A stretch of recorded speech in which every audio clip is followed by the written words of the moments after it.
অৰুণাচলৰ পাহাৰৰ মাজত বিমান দুৰ্ঘটনা। অৰুণাচলৰ পাহাৰৰ মাজত এতিয়া দাও দাওকৈ জ্বলিছে এখন বিমান। সেনা বাহিনীৰ এখন হেলিকপ্টাৰ দুৰ্ঘটনাত পতিত হৈছে অৰুণাচলৰ পাহাৰৰ মাজত। এই মিলিটাৰী হেলিকপ্টাৰখনে টুটিং হেডকোৱাৰ্টাৰৰ পৰা 25 কিলোমিটাৰ আঁতৰত গৈ এনেদৰে দুৰ্ঘটনাত পতিত হৈছে।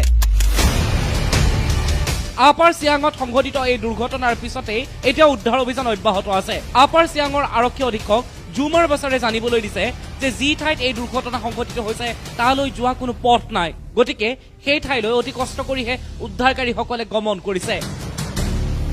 এই দুৰ্ঘটনাৰ ফলত কিমানজন লোকৰ ক্ষতি হৈছে সেই কথা এতিয়াও স্পষ্টভাৱে জানিব পৰা হোৱা নাই।